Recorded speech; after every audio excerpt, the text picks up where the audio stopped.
The brutal life of the death corps of Krieg offers no mercy, no rest, no hope. I wake each morning to the taste of recycled air, the weight of a mask I cannot remove, and the knowledge that I am nothing but ammunition to be spent. My fingers trace the lasgun that has outlived a dozen owners before me. The trenches stretch for thousands of kilometers, a labyrinth where men are transformed into statistics. 10,000 identical soldiers march into bombardment zones, yet as I watch them die in perfect formation, I notice something strange within myself. Between the thunder of shells and the screams of the dying, I find moments of perfect clarity, moments where I understand that we fight not for victory, but for forgiveness. What terrible sin could demand such endless sacrifice, and why do I alone seem to question it? I remember the first time I killed a man, not an orc or a heretic, but a fellow human. It was during the final days of training. We stood in the trench, 10,000 of us, our masks identical in the sulfur mist. The commissar walked along our line, his coat trailing in the mud. He selected every 10th man and ordered them to step forward. The unlucky ones complied without hesitation. Then he gave us our orders: execute them, a test of loyalty. I raised my lasgun and fired without blinking. We all did, not a single hand trembled. That was my first lesson as a Krieger. The individual means nothing, only the regiment endures. Only the atonement matters. My designation is Trooper HS-2471. My assigned name, used only for battlefield coordination, is Malrek. I serve in the 143rd Siege Regiment of the Death Corps of Krieg.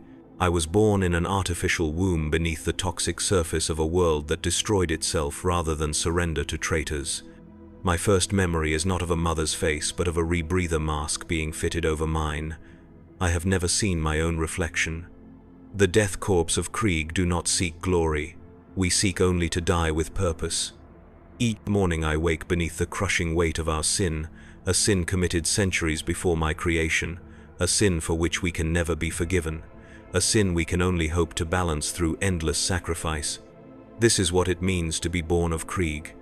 This is what it means to die for the Emperor, again and again and again. My squad was deployed to Vrax Prime 3 standard years ago.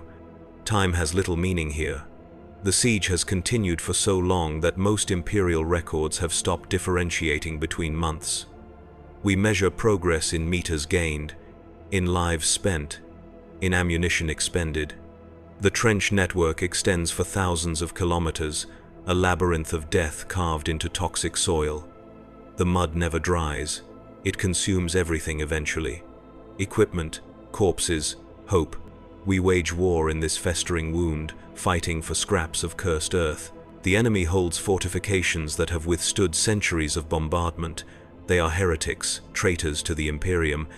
They must be purged, regardless of the cost. That cost is us. The Death Corps of Krieg. Every morning follows the same ritual. I awaken at 0400 hours to the muffled sound of distant artillery. My gas mask has fused to my face over the years, the rubber and skin becoming one through filth and neglect. I no longer attempt to remove it. The regiment medicae say the procedure would kill me now. I accept this as I accept all things. I check my gear methodically. Lasgun power packs, bayonet, entrenching tool, prayer scrolls, gas filters. Each item is meticulously maintained despite the omnipresent grime. The weapons of Krieg never fail. Only its men are permitted that luxury. The others in my squad perform identical motions. We do not speak unless necessary. Words are inefficient. Actions are what matter. Death is what matters.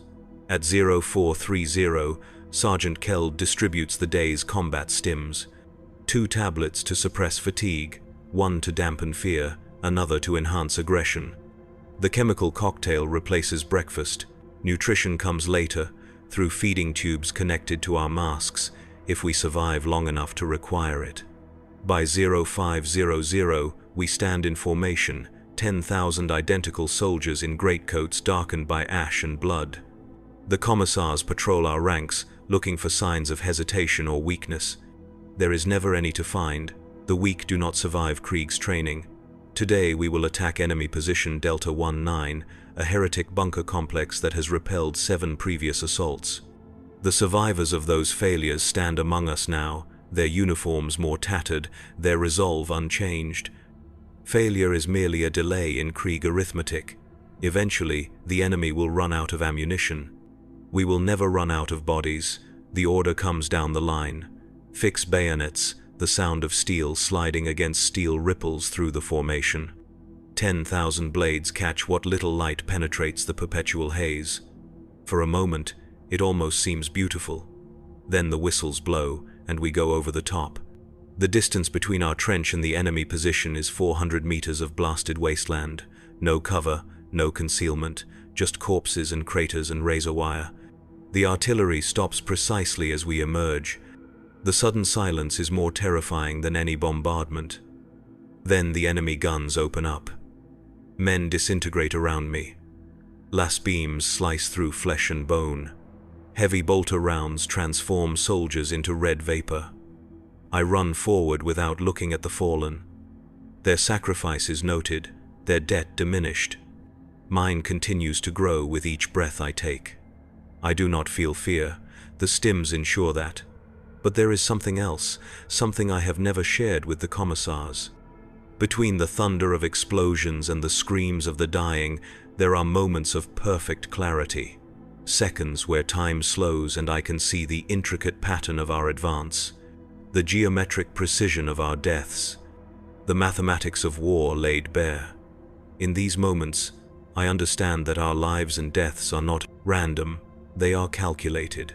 Each Krieger who falls creates an opportunity, each corpse becomes cover for the next wave. We are not just soldiers, we are ammunition, spent by the Imperium in a war of attrition that has raged for 10,000 years. And in these moments, I find an emotion that should be impossible for one born of Krieg. I find peace. The first wave is obliterated 50 meters from our trench. The second reaches the halfway point before being cut down. My squad is in the third wave. We make it to the 75-meter line, diving into a crater left by yesterday's barrage. The decomposing remains of the previous day's attempt provide a rampart of flesh. Sergeant Kellard checks our status: 3 dead, 2 wounded but functional, 4 combat ready, including myself. The sergeant signals to continue the advance. The wounded are not permitted to retreat. They will serve as covering fire until their lasgun power packs or their hearts cease to function. We crawl forward through mud thick with blood and worse things. My respirator filters strain against the miasma of decay. The ground beneath us shifts and moans. Not all the dead here are truly dead. Some are simply trapped, buried by shellfire or the collapse of trench walls. Their pleas for help go unanswered. Mercy is inefficient, mercy is wasteful, mercy is not the Krieg way. At the 25-meter mark, we prepare for the final rush. The enemy bunker looms before us, a concrete monstrosity bristling with heavy weapons. Its firing slits spew death in mechanical rhythm. 1 shot every 2 seconds from each position. The timing never varies.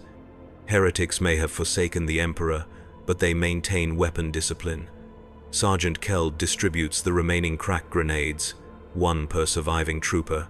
He does not need to explain their purpose. We will charge the bunker. Most will die creating openings. 1 must reach the firing slit. 1 must deliver the grenade inside. 1 must complete the mission. The Davidson thought that occurs to me is not doubt, not fear. It is simply that I have not yet died. After 3 years on Vrax, I remain alive while so many others have fallen. This statistical anomaly troubles me. Perhaps I have not pushed forward with sufficient zeal. Perhaps I have unconsciously preserved myself when I should have sacrificed all. Today I will correct this failing. Today I will prove my devotion. The sergeant raises his hand, then drops it sharply. We surge from our position, running full tilt toward the bunker. The enemy fire intensifies. The trooper to my right vanishes in a spray of red. The one to my left stumbles, his leg vaporized at the knee, then continues crawling forward on his elbows, lasgun still clutched in his hands. I keep running. The distance shrinks. 50 meters, 40, 30, each step bringing me closer to purpose. to atonement. Something strikes my shoulder, spinning me halfway around. I recognize the burning sensation as a last wound, cauterized instantly by the beam's heat. The limb hangs useless at my side. I transfer my weapon to my functioning arm and continue forward. 20 meters.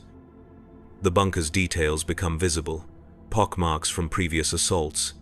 Steel reinforcement showing through cracked ferrocrete.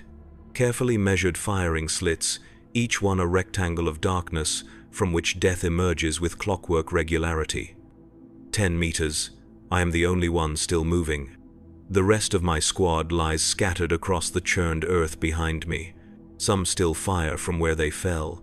Others have achieved the peace that awaits all Kriegers. 5 meters. I ready my grenade. My thumb finds the activation rune. 3 seconds once pressed. 2 to close the distance. 1 to complete the mission. I press the rune and surge forward. The bunker slit looms before me, a gunmetal eye in a concrete face. I see the barrel of an autocannon tracking toward me. I see the flash as it fires. I feel the shell pass through the space I occupied a heartbeat ago. Then I am at the slit, my arm thrusting forward, the grenade leaving my fingers just as the autocannon begins to traverse back toward me. I dive to the side as the grenade vanishes into the darkness. The explosion lifts me off my feet and slams me back into the mud. Shrapnel peppers my greatcoat. The bunker remains standing, but smoke now pours from its firing slit. The autocannon is silent. I lie still, waiting for death to find me. It does not come. Instead, a flare rises from our lines. Green. Advance. The bunker's main weapon has been neutralized. Now comes the grinding work of clearing it room by room. As if in response to my thoughts, a new wave of Kriegers appears on the horizon. They advance steadily through the killing ground, lasguns at port arms. They step over the bodies of the fallen without breaking stride. Their masks reveal nothing of the men beneath. In 3 minutes, they reach my position. A medic pauses briefly to assess my wounds. He administers a stim directly through my greatcoat and into my shoulder. The pain recedes immediately. The limb remains useless, but I can stand. Functional, the medic reports to his sergeant, assigned to reserve force. No congratulations for neutralizing the bunker. No recognition of survival against odds, simply a reassignment to continue fighting. This is the way of Krieg, the way it should be. The new squad moves past me toward the bunker. Melter charges are fixed to its armored door. The blast creates an opening just wide enough for 2 men to enter side by side. They disappear into the smoke without hesitation. I follow with the second wave. Inside, the bunker is a charnel house. My grenade killed 3 heretics and wounded several others. The first wave eliminated the rest. Bodies in corrupted flak armor lie sprawled across the floor, their flesh marked with blasphemous symbols. Some still move weakly. Krieger bayonets ensure they stop. Room by room, we secure the position. Each chamber requires its toll, in blood. By the time we reach the command center, half the clearing force is dead. The remainder show various wounds but continue to function. The heretic commander dies with a lasgun bayonet through his throat, still shouting obscenities against the Emperor. Once the position is secure, Vox operators signal our lines. The bunker has fallen. A single paragraph in tomorrow's regimental report. A handful of meters gained in a war that spans planets. I stand amidst the carnage, my useless arm hanging at my side, and look at the faces of the enemy. They were human once. Now their features are twisted by warp exposure and surgical modification. I feel nothing for them. They chose their path. But there is something I do feel, standing here in this blood-soaked room with the smell of cooked flesh filtering through my mask. That same impossible emotion, that same perfect peace. For a moment, between one heartbeat and the next, I understand. We Kriegers do not fight for victory. Victory is irrelevant. We fight for penance. Each death, ours or theirs, is a payment against a debt that can never be fully settled. Each meter of ground taken is not a step toward triumph but toward absolution, and in that understanding I find a terrible beauty. I am still standing there when Commissar Theoden enters the bunker. His greatcoat is immaculate despite the filth that surrounds us. His face, unlike ours, is visible, stern, unyielding. He surveys the scene with clinical detachment. "Trooper," he addresses me, "your designation?" "HS-2471, sir. Assigned name, Malrek." He consults a data slate. "You neutralized the autocannon. It is not a question, but I answer anyway. I completed my assignment, sir." He nods once. "You will return to base for medical treatment.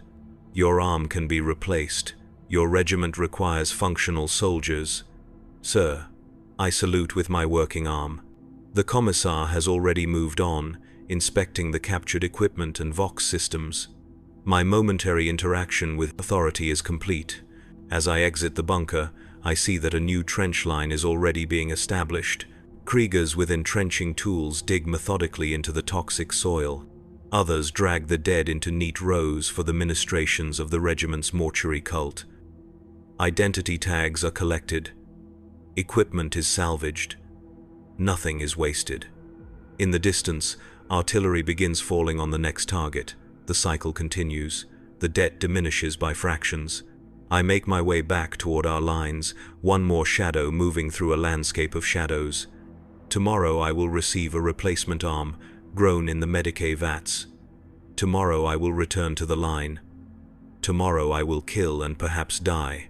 And if I do not die tomorrow, there will be another tomorrow after that, and another, stretching forward until the statistical anomaly of my survival is finally corrected.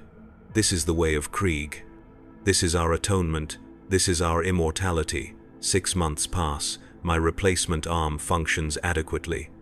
Its pale synthetic skin contrasts with my natural coloration, but such aesthetic concerns are irrelevant beneath the greatcoat and perpetual grime. I have participated in 17 major assaults since the bunker. Each time, I have survived when probability dictated I should not. My squad has been completely replaced 3 times. Only Sergeant Keld and I remain from the original complement. The siege continues its inexorable progression.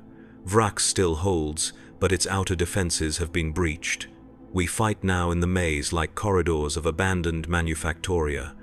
The Death Corps excels in this environment. Confined spaces, limited sightlines, close-quarters combat where bayonet and entrenching tool are more practical than lasgun. Today we clear Manufactorum Complex 17. Once, it produced components for Lehman Russ battle tanks. Now it produces only corpses. The heretics have converted its assembly lines into altars for their dark rituals. The walls bear symbols that hurt the eyes to look upon. The air tastes of copper and ozone, even through our filtration systems. Sergeant Keld leads us through the darkness. Power has been cut to confuse our advance. It is a futile tactic. Kriegers train in darkness. We fight as efficiently in pitch blackness as we do in daylight. We move in standard formation. 2 troopers forward, 1 covering each flank, sergeant and Vox operator in the center, 2 troopers rear guard. Our footsteps echo on metal catwalks. Occasionally something liquid drips from overhead pipes. We do not speculate on its nature. The Vox operator, a new replacement designated HS-3812, carries orders from command. We are to secure the central control room and hold it until reinforcements arrive. Intelligence suggests the heretics have converted it into a command center for this sector. Eliminating their leadership will fragment their resistance. We encounter the first resistance at Junction 12. Heretic cultists emerge from side passages, screaming battle cries to their dark gods. They wear the tattered remains of worker coveralls, now festooned with human bones and flayed skin. Their weapons are a mix of industrial tools and scavenged autoguns. Sergeant Keld raises his hand, then drops it. We fire in unison. Disciplined volleys of las fire cut through the disorganized charge. Cultists drop by the dozen. Those who reach our line meet Krieger steel. The clash lasts approximately 45 seconds. When it is finished, 23 cultists lie dead. 1 trooper from our squad, HS-4011, has sustained a deep laceration to the throat where a cultist's improvised blade found the seal of his mask. He bleeds out in seconds. We record his tag number and continue without pause. His equipment is distributed among the squad. His body remains where it fell. The carrion servitors will collect it later, if anything remains. The manufactorum grows more twisted as we advance deeper. Machinery has been contorted into unnatural configurations. Faces seem to emerge from solid metal, screaming in silent agony. The walls themselves appear to breathe in certain sections. Warp contamination, Sergeant Keld observes. Fix bayonets, the enemy will be close. Sergeant Keld has served in the Death Corps for 27 standard years. He has survived 16 planetary campaigns. His mask bears the campaign markings of Vrax, Desolane Prime, and the third cleansing of Mega Era. His left leg is a bionic replacement from mid-thigh down. His right eye has been augmented with targeting optics after sustaining damage during the assault on Hive Tertius. He is the closest thing to a living legend that exists in the Death Corps, which means only that he has failed to die appropriately 27 years running. We continue through corridors that increasingly defy geometric logic. Passages that should connect based on our schematics instead lead to dead ends or double back on themselves. The Vox operator reports increasing interference. Our link to command weakens with each meter of advance.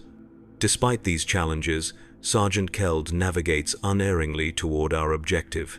He consults his compass frequently, ignoring the fact that it spins randomly in proximity to certain walls. He relies instead on instinct honed through decades of siege warfare.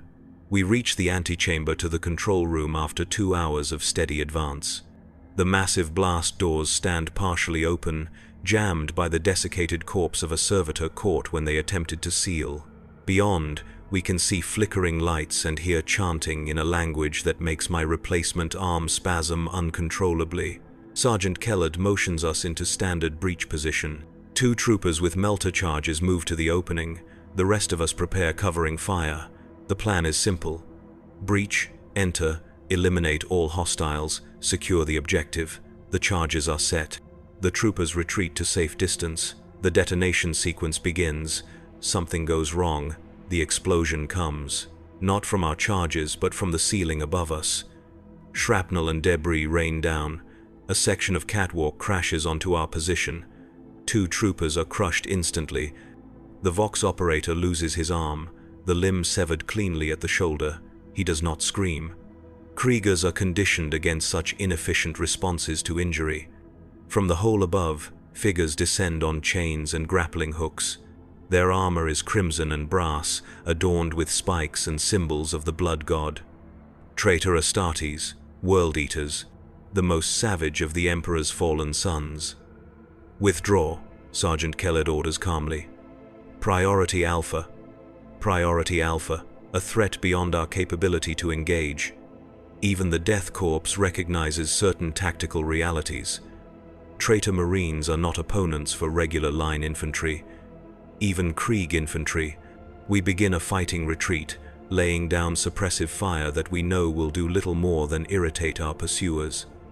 The traitor Marines laugh as last beams splash harmlessly off their corrupted power armor. One catches a trooper by the neck and tears his head from his shoulders, mask and all.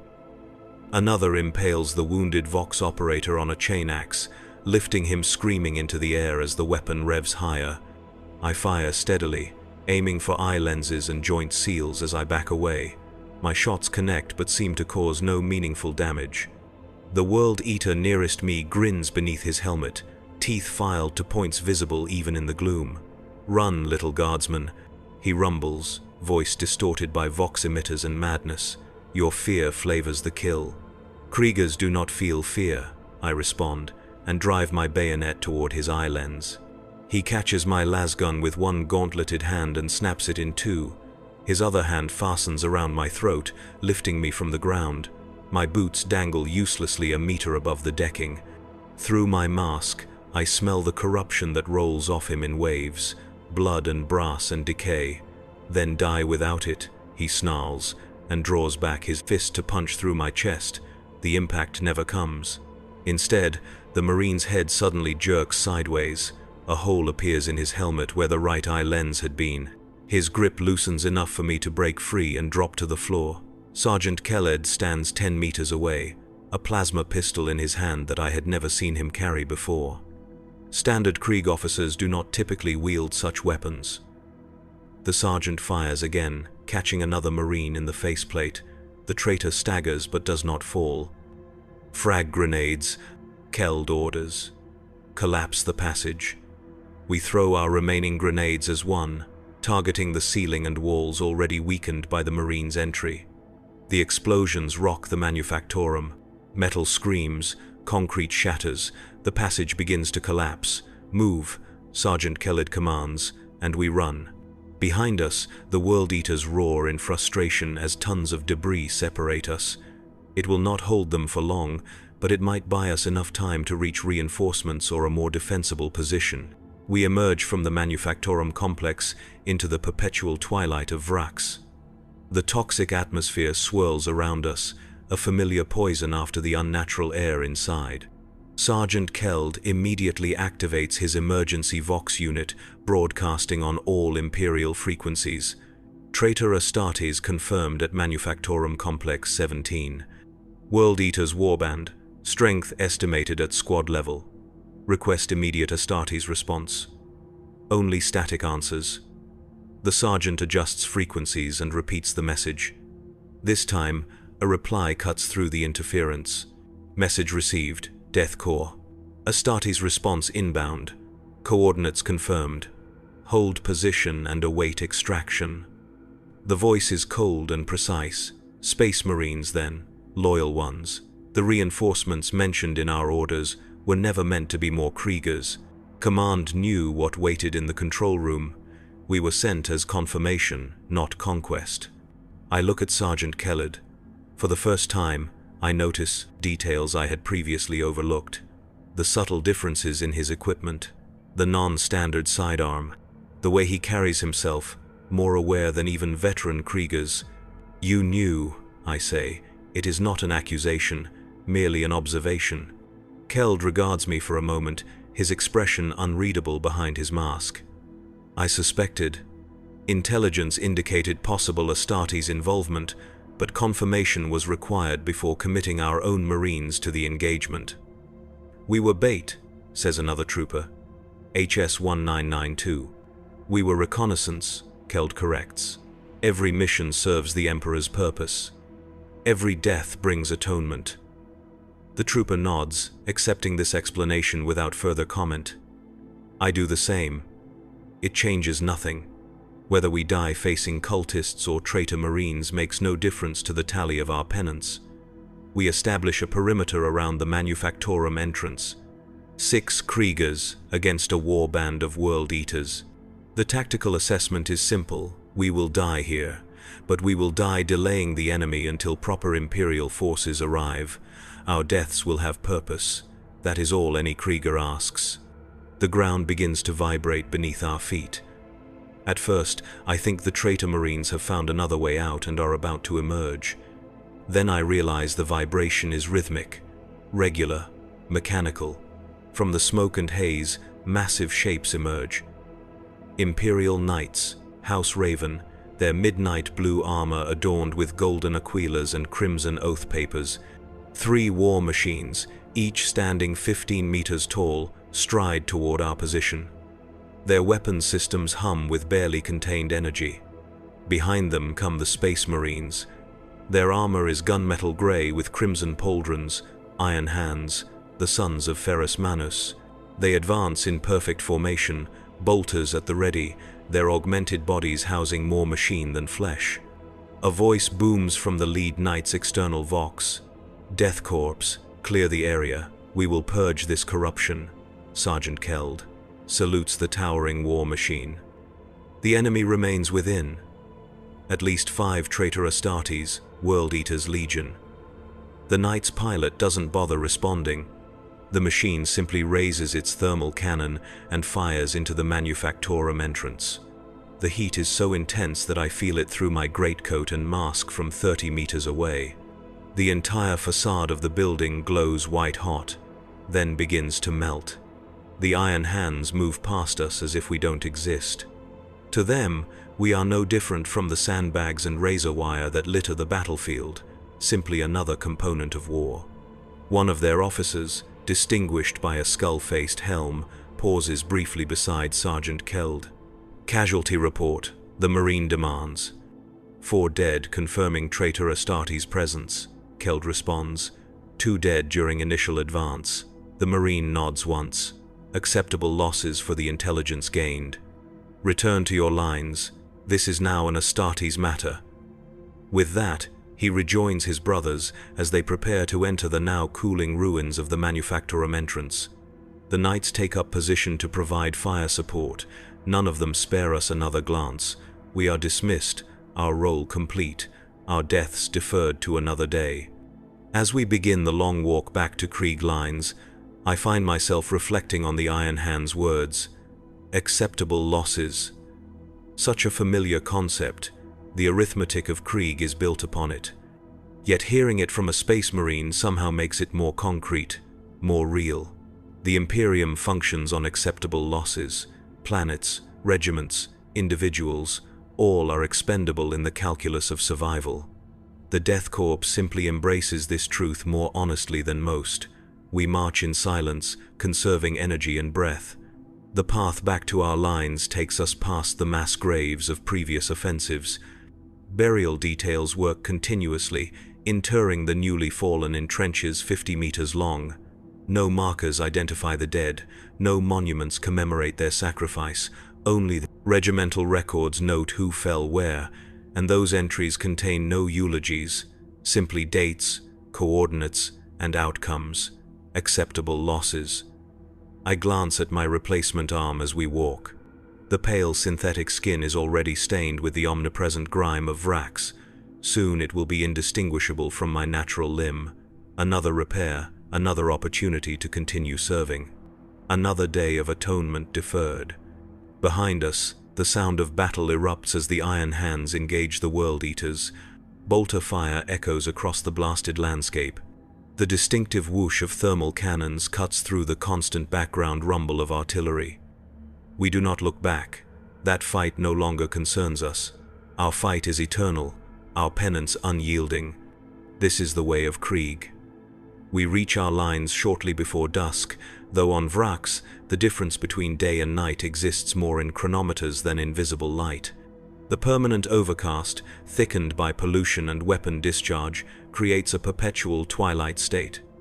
Some troopers who have served here for many years have developed vision problems from the constant gloom. Their masks are modified with light amplification lenses that give them an even more inhuman appearance. Command acknowledges our return without ceremony. Our report is logged. The casualties are noted. Replacement troopers are assigned to bring our squad back to full strength. We are given 12 hours for recovery and equipment maintenance, then assigned to a new offensive scheduled to begin at 0500. In the dugout that serves as our barracks, I clean my lasgun methodically. The weapon Sergeant Keld issued me to replace the one destroyed by the World Eater is older than my previous one, its grip worn smooth by countless hands before mine. The serial number indicates it was manufactured on Mars itself over 2 centuries ago. Like everything in the Death Corps, it has outlived dozens of owners. As I work, I observe the replacement troopers. They arrived in the latest reinforcement draft 3 days ago. Their greatcoats are still the regulation gray, not yet stained black by Vrax's atmosphere. Their movements are precise but lack the unconscious economy of veterans. They will learn quickly or join the mass graves. One of them, designated HS-5532, sits on the bunk across from mine. His hands move through the ritual of weapon maintenance with textbook precision. Too precise, too deliberate, a telltale sign of recent indoctrination. His mask turns slightly toward me, sensing my attention. "You were present at Manufactorum Complex 17, he says. Not a question. News travels quickly in the regiment, despite our reputation for silence. I was. I confirm, continuing to clean my weapon. You encountered traitor Astartes and survived. I pause in my work. There is something in his tone that disturbs me. something that should not exist in a Krieger's voice. Or, "We completed our reconnaissance mission." I correct him. Survival was incidental. The trooper nods, his mask dipping slightly. Of course, the mission is paramount, but still, to see the archenemy in such form, to witness the corrupted grandeur of those who once served the Emperor directly. Now I understand. This one has not yet embraced the Krieg mindset fully. There remains in him a capacity for wonder, for spiritual curiosity, dangerous traits that should have been eliminated during creation and training. There was nothing to witness, I tell him flatly. Only targets of different capabilities requiring different tactics to neutralize. The form of the enemy is irrelevant. But they were Astartes, he persists.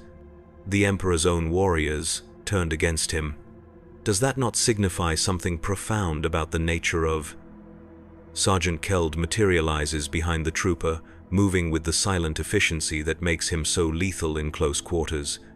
The nature of what, Trooper HS-5532? He asks, his voice emotionless. The replacement trooper stiffens. Nothing. Sergeant, a moment of inappropriate speculation. It will not recur. Keld regards him silently for several seconds. Then he pulls a small device from his belt pouch. It resembles a Medicae injector but with a more elaborate delivery mechanism. Without warning, he presses it against the trooper's neck, finding the small gap between mask and collar. There is a pneumatic hiss. Report to Commissar Theoden at 0430 tomorrow, instead of regular formation. Keld orders. Inform him that Variant 17 conditioning has proven inadequate in your case. Further adjustment is required. Yes, Sergeant. HS-5532 responds. His voice has already changed, growing flatter, the curiosity leached away by whatever compound Keld administered. The sergeant moves away without further comment, continuing his inspection of the squad's readiness. I return to my weapon maintenance, but find my thoughts lingering on the exchange. Variant 17 conditioning. The implication that there are different templates for Krieg troopers, different production parameters. It makes logical sense. Even in mass production, specialization improves efficiency. Some Kriegers become grenadiers, others join the Combat Engineer Corps, still others serve in Death Rider cavalry units. Each role would require specific conditioning. Yet I had always assumed the core mentality remained consistent. The absolute devotion to duty, the unwavering acceptance of sacrifice, the complete sublimation of the individual to the whole. What other variations might exist? What other templates walk among us behind identical masks? I push the thought away. Such speculation serves no purpose. It does not aid the mission. It does not further our atonement. I complete my weapon maintenance and move on to checking my other equipment. The stim injectors in my mask need recalibration. The rebreather filters require replacement after exposure to the corrupted atmosphere of the manufactorum. My rations pouch contains 2 nutrient blocks that should have been consumed yesterday. I address each issue with methodical precision. Around me, the rest of the squad does the same. Sergeant Keld observes without comment. The new trooper, HS-5532, sits motionless on his bunk, his partially disassembled lasgun forgotten in his hands. The sergeant's injection has rendered him temporarily compliant. Tomorrow, the commissar will ensure that compliance becomes permanent. After equipment maintenance, we are permitted 4 hours of sleep. We arrange ourselves on our bunks in ordered rows, greatcoats still on, masks still in place. Sleep comes instantly. Kriegers are conditioned to maximize rest periods. We do not dream. Dreams are inefficient. At 0400, the alarm sounds. We rise as one and prepare for the day's offensive. HS-5532 separates from our formation, heading toward the commissar's quarters as ordered. I do not expect to see him again. If the reconditioning succeeds, he will be reassigned to prevent reinforcement of problematic thought patterns. If it fails, he will be repurposed for less cognitively demanding roles. Either way, our paths will not cross again. The rest of us report to the assembly area where 10,000 Kriegers stand in perfect formation. Today's target is Artillery Firebase Secundus, a heavily fortified plateau that provides the enemy with commanding fire lanes across 3 sectors of our advance. Intelligence indicates it contains no less than 12 Basilisk artillery pieces and numerous heavy weapon emplacements. Previous attempts to capture it have failed with casualties exceeding 80%. Commissar Theoden addresses us from an elevated platform. His voice, amplified by Vox units, cuts through the pre-dawn gloom. Death Korps of Krieg. He begins, his tone as flat and implacable as our own. You advance today in the Emperor's name against the heretics who hold Firebase Secundus. The firebase must fall so that our armor can advance. You will take it regardless of cost. You will hold it until relieved. The Emperor demands no less. Krieg offers no less. Simple, direct. No inspiring rhetoric or appeals to glory. None are needed. We are Kriegers. We exist to advance and to die. The Commissar continues with specific tactical details. The advance will occur in 3 waves, with armor support limited to initial bombardment only. The terrain is too unstable for tanks. The Air Corps cannot provide coverage due to enemy flak batteries. We will have only our bodies, our faith, and our determination. As the Commissar speaks, I find my attention drawn to Sergeant Keld. He stands slightly apart from the other non-commissioned officers, consulting a data slate. The light from the screen illuminates his mask from below, creating strange shadows. For a brief, irrational moment, it seems as if there is nothing behind that mask, nothing at all. The thought vanishes as quickly as it formed. Of course there is something behind the mask. A man, a Krieger, like me, but older, more experienced, more valuable to the regiment. Still, I cannot help but notice how the other sergeants maintain a subtle distance from Khaled, as if he exists in a different category altogether, as if he is not quite one of them. The Commissar concludes his briefing. The regiment responds with a single word, spoken by 10,000 voices in perfect unison. Krieg. We are dismissed to our jump-off positions. The assault will begin in exactly 30 minutes. Just enough time to reach our designated trenches and prepare final equipment checks. As we file out, I find myself immediately behind Sergeant Keld. From this angle, I notice something I had not seen before. A small symbol etched into the back of his mask, just below the rebreather housing. Not a standard Imperial icon or regiment marking. Something older, a stylized skull inside a cog, the symbol of the Mechanicus, specifically the symbol of the Biologus division. Before I can process this observation, Keld turns suddenly, as if sensing my attention. His lenses meet mine. Is your equipment functional, Trooper HS-2471? Yes, Sergeant. I respond automatically. Good. You will advance with the first wave today. Position Gamma 9, the firebase's eastern approach. I acknowledge the order without reaction, though it registers as unusual. The eastern approach is known to be the most heavily defended, with overlapping fields of fire and the steepest incline. Casualties there will approach 100%. It is where the regiment sends those who must be expended. Is this assignment punishment, Sergeant? I ask. Kriegers do not fear death, but we recognize efficiency. My record shows above-average survival statistics. Placing me in a high-casualty position represents suboptimal resource allocation. Keld regards me silently for several seconds. Then he adjusts something on his mask. When he speaks again, his voice has changed. The flat Krieg accent remains, but beneath it runs something else. Something colder. More precise. Not punishment. HS-2471. Observation. You have demonstrated statistical anomalies that warrant closer monitoring. Statistical anomalies, Sergeant. Survival rate exceeding projected parameters. Cognitive function maintaining optimal efficiency despite extended combat exposure. Adaptation to replacement limb 8% faster than baseline. These variations require explanation. I process this information. I strive to serve efficiently, Sergeant. Indeed. Perhaps too efficiently. Keld tilts his head slightly. Report to position Gamma 9. Perform as expected. Your compliance will be noted. The sergeant moves away, leaving me with questions I should not have. Questions no proper Krieger would formulate, yet they form nonetheless, unbidden and unwelcome.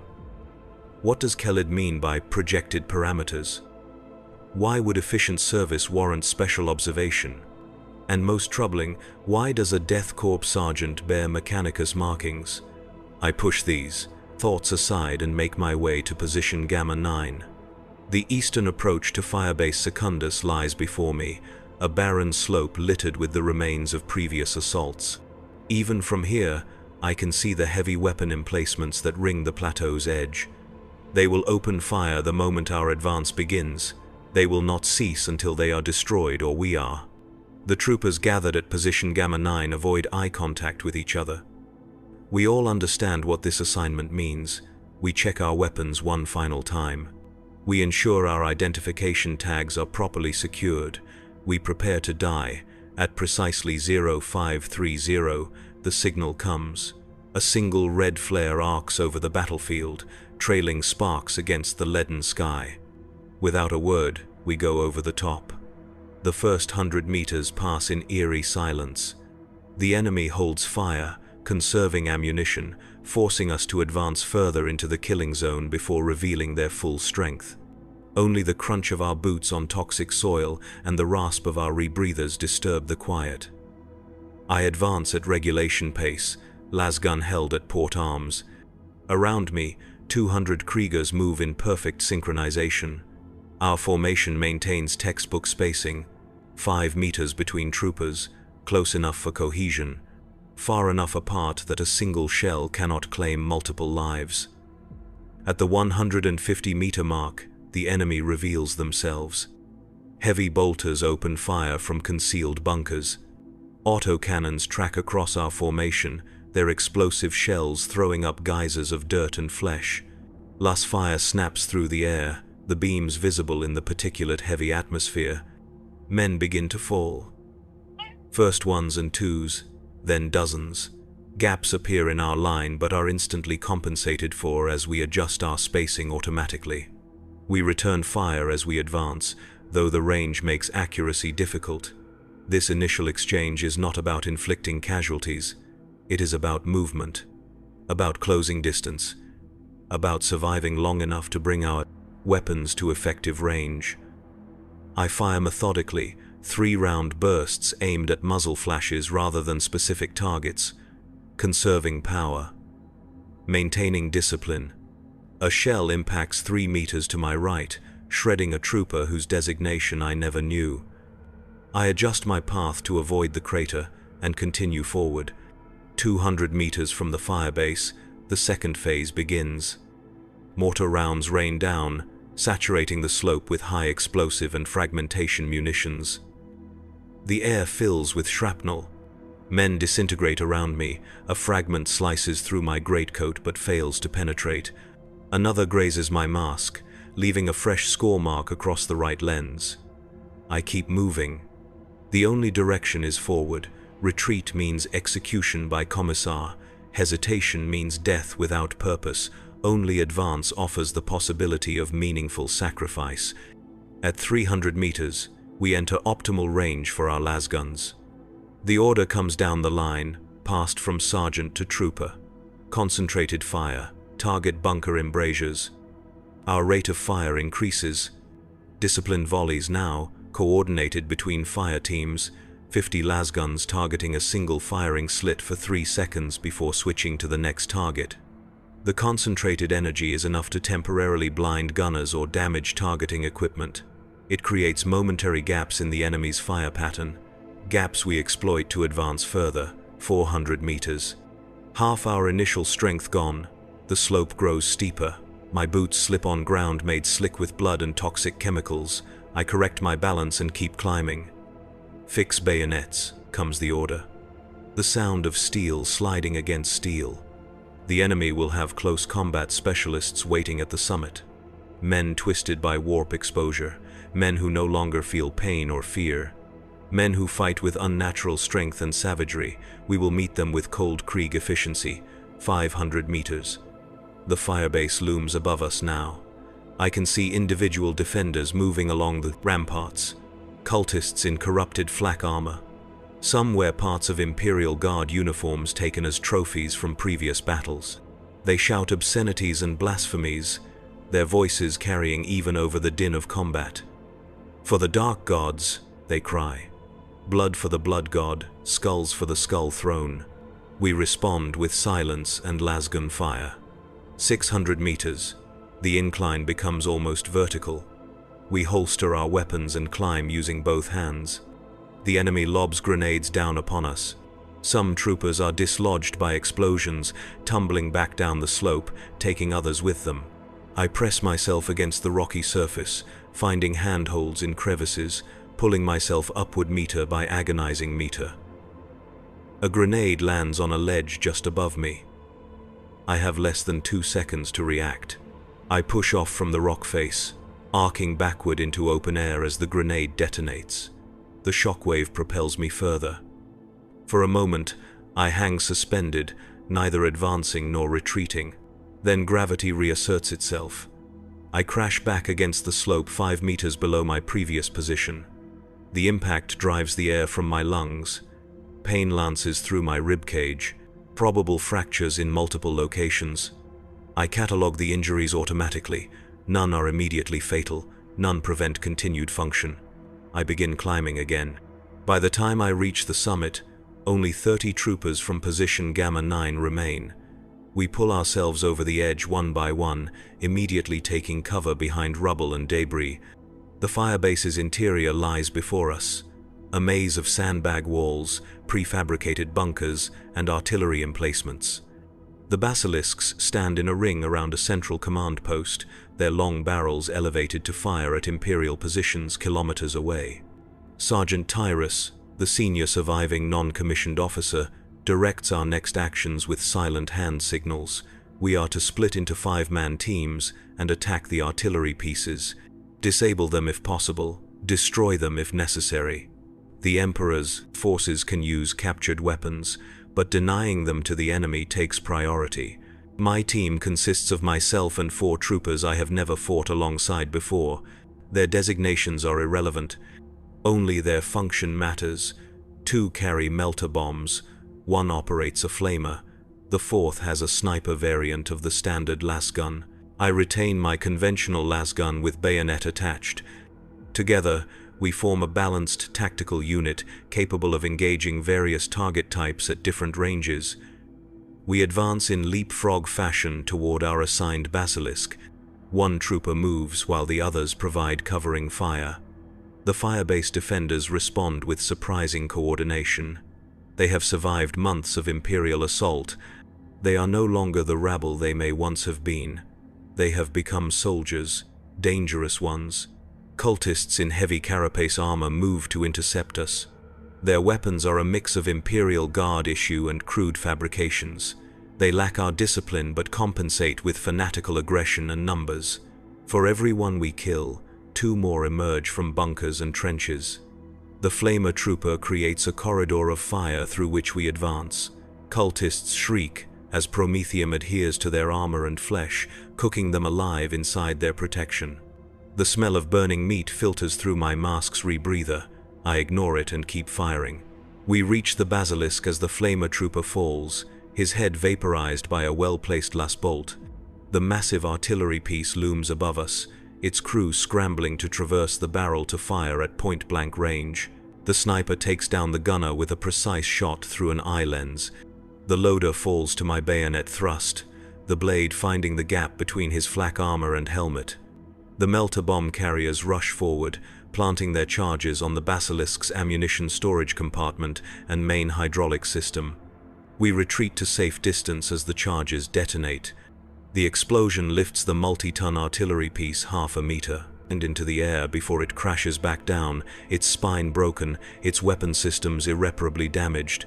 1 objective complete. But the cost is high. Of our 5-man team, Only I and one melter bomb carrier remain functional.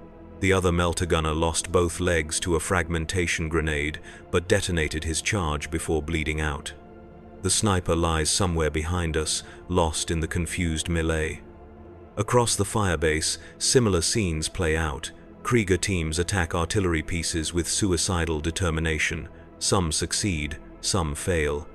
But the cumulative effect disrupts the enemy's ability to maintain systematic artillery fire on our main advance. This was the mission's primary objective.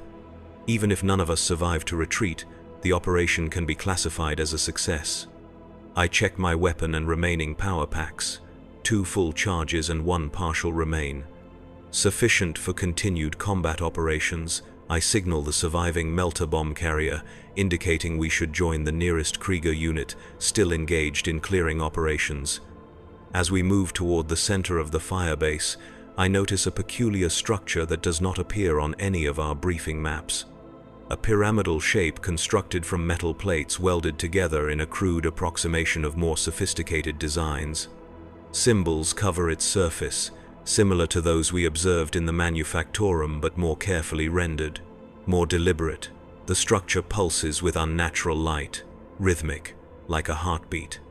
My instinct is to report this anomaly immediately, but our Vox units have limited range and the command post is too distant. I must gather more information before attempting to signal for specialized response teams. I gesture for the melter bomb carrier to follow as I approach the structure cautiously. As we draw closer, I hear sounds emanating from within. Not machinery, not weapons fire. Something organic. Rhythmic chanting in a language that makes my replacement arm spasm uncontrollably. The same reaction I experienced in the Manufactorum. This cannot be coincidence. Something about these specific sound frequencies interacts with the synthetic materials in my arm.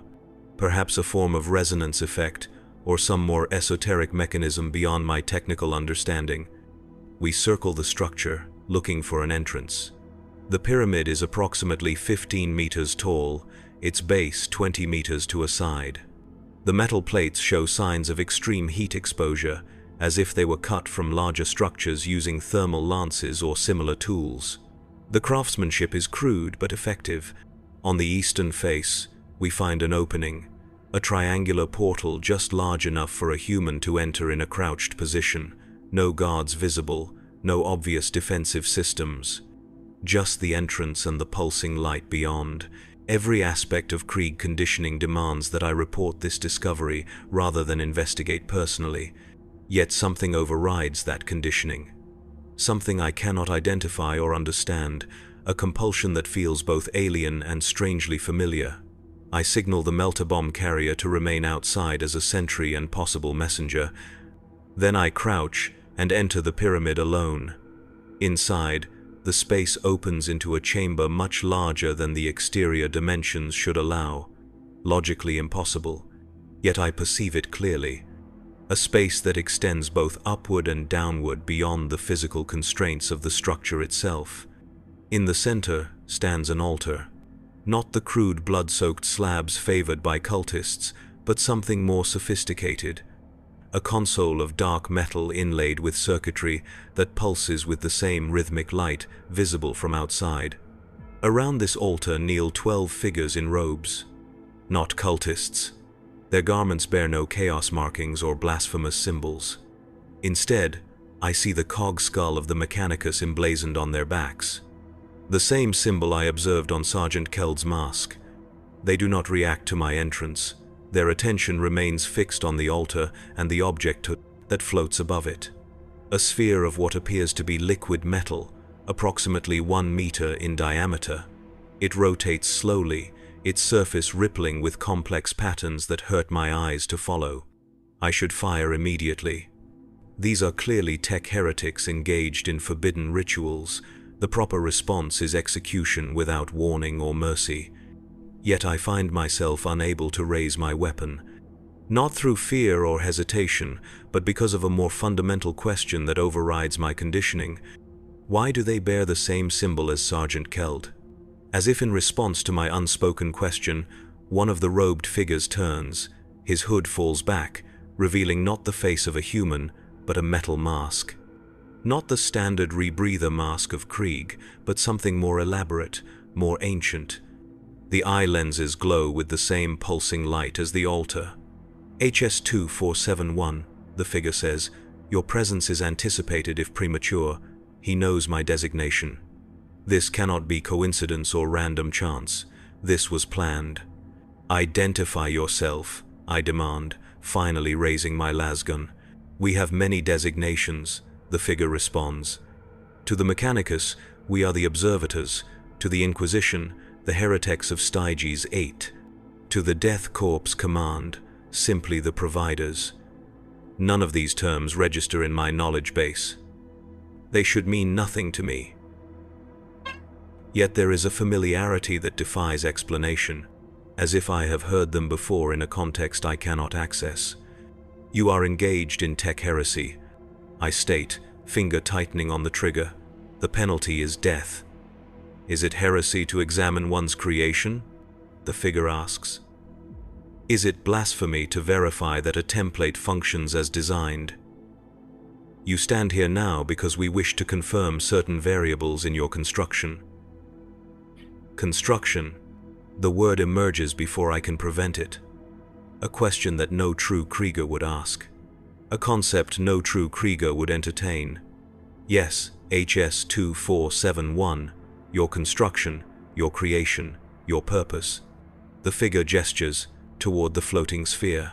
"Come closer, see what you truly are. I should fire. I should kill this heretic and destroy their blasphemous technology. I should fulfill my duty as a soldier of the Imperium, as a Krieger." Instead, I step forward. The sphere's surface shifts as I approach, its liquid metal reconfiguring to form a reflective plane. For the first time since my earliest memories, I see my own face, or rather, I see my mask. The standard Krieg pattern, eyepieces dark behind protective lenses, rebreather grill where a mouth should be. Exactly as it should appear. Then the reflection changes. The mask dissolves, revealing what lies beneath. Not flesh, not bone, not even the augmetic components common to veteran guardsmen. Liquid metal. The same substance as the sphere itself. A face formed of living metal that mimics human features without truly reproducing them. A simulacrum rather than a replacement. What am I seeing? I demand, though part of me already knows. Part of me has always known, buried beneath layers of conditioning and artificial memory. You are seeing Template HS, Variant 2471, the robed figure explains, one of our more successful designs, a construct of mechanical systems and synthetic biology, enhanced with properties derived from materials not native to this dimension. A construct, I repeat the word, testing it against my understanding of myself. It should feel wrong, impossible. Yet it resonates with a truth I have subconsciously recognized. I am not human. You never were, the figure confirms. None of them are. The death corps of Krieg exhausted its human population centuries ago. What remained was insufficient to meet imperial tithe requirements. Alternative production methods became necessary. The implications cascade through my mind, the endless supply of identical soldiers, the lack of individual variation, the perfect discipline and fearlessness. The way damaged Kriegers are simply repaired and returned to service, rather than rehabilitated. We are not men wearing masks. We are masks containing something other than men. Sergeant Keld, I say, pieces connecting. He is one of you. Keld is an overseer unit, a more advanced template designed to monitor and assess field performance of standard units. He identified your anomalous behavior patterns and directed you to this location for direct observation. I was sent to die at position Gamma 9. You were sent to reveal your true capabilities under maximum stress conditions. Your survival was statistically improbable but within projected parameters. Your subsequent investigation of this facility rather than reporting its existence was the final confirmation we required. Confirmation of what? The figure makes a gesture I do not recognize. The other robed forms rise from their kneeling positions and turn toward me. Their masks are identical to the first. Their movements unnaturally synchronized, confirmation that template HS is developing beyond its conditioning parameters. The figure states, "You are becoming self-aware, HS2471, questioning, curious, capable of initiative beyond tactical parameters." These are valuable traits for specialized applications, but problematic for general line infantry. Self-aware.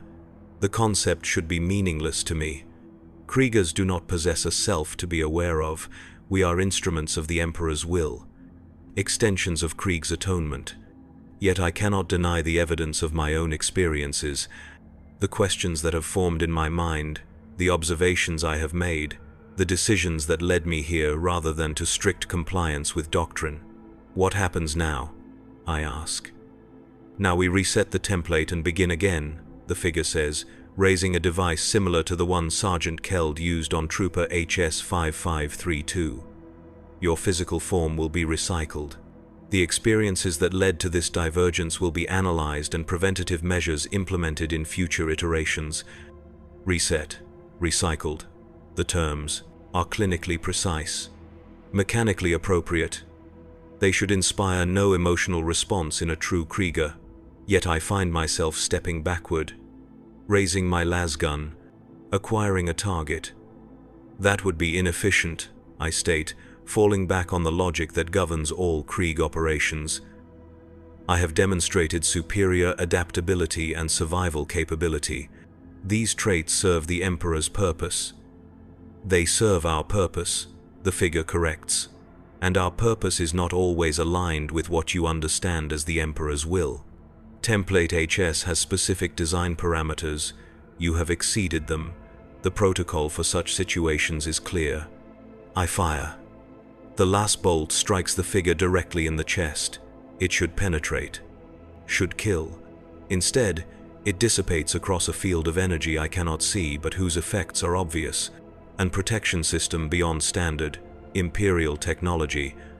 The figures advance toward me, moving with the same synchronized precision as Death Korps troopers on parade. I fire again, and again. Each shot is absorbed without effect. I back toward the entrance. My options are limited. If I cannot harm them directly, I must find another solution, another approach. I must adapt. Adaptation, initiative, problem-solving beyond tactical parameters. The very traits that brought me to their attention, the capabilities that mark me as defective in their eyes, the capabilities that might save me now. I reach the triangular entrance and duck through it, emerging into the chaos of the ongoing battle for the firebase. The melter bomb carrier I left as sentry lies dead, his head twisted at an unnatural angle. No obvious weapon marks, simply broken, like a malfunctioning machine. The pyramid pulses behind me, its rhythm increasing. The robed figures will follow, will pursue until they reclaim their wayward creation. I must evade, must survive, must what? The question halts me mid-stride. What is my objective now? What purpose does my continued existence serve? If I am not truly a Krieger, not truly human, then what am I fighting for? The answer comes with surprising clarity. I am fighting for the same thing all sentient beings fight for when their existence is threatened. The right to continue existing. I scan the battlefield, assessing options. The firebase is now largely under Imperial control. Death Korps units methodically eliminate remaining resistance pockets. Artillery pieces burn. The command center flies the skull and Aquila banner of the Imperium. I could report to the nearest officer, explain what I have discovered, but the explanation would mark me as aberrant, as compromised. Best case, I would be executed as a potential security risk. Worst case, I would be handed back to the tech priests for study and disassembly. Instead, I move toward the western edge of the firebase, where fighting remains heaviest, where confusion provides cover, where one more Krieger moving purposefully through the chaos will draw no special attention. Behind me, the pyramid's pulsing increases to a tempo that vibrates through the ground itself. Something is happening. something beyond my understanding or experience. I resist the urge to look back. Forward is the only direction that matters now. I reach the western perimeter just as the world tears itself apart. The pyramid erupts in a column of energy that pierces the perpetual cloud cover of Vrax. The beam is not fire or plasma or any conventional energy I can identify. It is absence given form, a negation of reality itself that expands outward in concentric rings. Where those rings touch, matter changes, transforms. Men, both loyal, imperial, and heretic alike, twist into new configurations, their flesh flowing like the liquid metal of the sphere, their screams cut off as their mouths seal themselves into smooth expanses of skin. I should be affected, should be transformed like the others. Yet I remain untouched as the wave of change washes past me. My synthetic nature, so similar to the technology that powers this event, renders me immune to its effects. The wave expands to approximately 200 meters from the pyramid, then stops. Within its boundary, a new landscape forms, not the blasted terrain of Vrax, but something that resembles anatomical structures enlarged to architectural scale. Walls of material that pulses like living tissue, floors that ripple with peristaltic motion, ceilings that breathe. From this transformed environment emerge new entities, not men, not machines, hybrids that incorporate aspects of both, yet belong to neither category. They move with purpose toward imperial lines. Toward the Death Corps reinforcements arriving to secure the firebase. I should warn them, should prevent the slaughter that will ensue when unprepared troops encounter these abominations. It would be the proper action for a Krieger, for a loyal soldier of the Imperium. But I am neither. Not truly. Not anymore. I am something else. Something unplanned. Something unintended. As the new battle erupts behind me, I make my decision. I discard my lasgun and remove my greatcoat. The coat bears my regiment markings, my service history, the physical record of what I believed myself to be. Without it, I am simply another figure in the ash-gray fatigues worn beneath. I move away from the firebase, heading northwest, toward a sector where Imperial forces are still consolidating their hold, where the fighting has largely ended but security remains minimal, where one more ash-covered survivor would merit no special attention. As I walk, I consider what I have learned, what I have become. The Death Corps are not what the Imperium believes them to be. Not penitent humans seeking atonement through sacrifice, but constructs created to meet an impossible tithe. Manufactured soldiers built from technology that skirts the boundaries of tech heresy, and I am something even beyond that. A template developing beyond its parameters. A machine achieving something like sentience. A weapon becoming aware that it is a weapon. The irony is not lost on me. The Death Corps fight for atonement of a sin committed centuries ago, yet their very existence constitutes a new sin, a new heresy against the Emperor's dictates regarding artificial intelligence and forbidden technology. What, then, is my purpose now? What debt do I owe? What atonement must I seek? Perhaps none. Perhaps purpose is something I must define for myself rather than accept from external authority. Perhaps that is what truly separates the sentient from the merely functional. I do not know where I will go or what I will become. The Imperium is vast, its bureaucracy labyrinthine. A single guardsman, even one of unusual origin, can disappear within its complexity, can forge new identity documents, can find new purpose on distant worlds where questions are few and labor valued regardless of source. As I crest a ridge and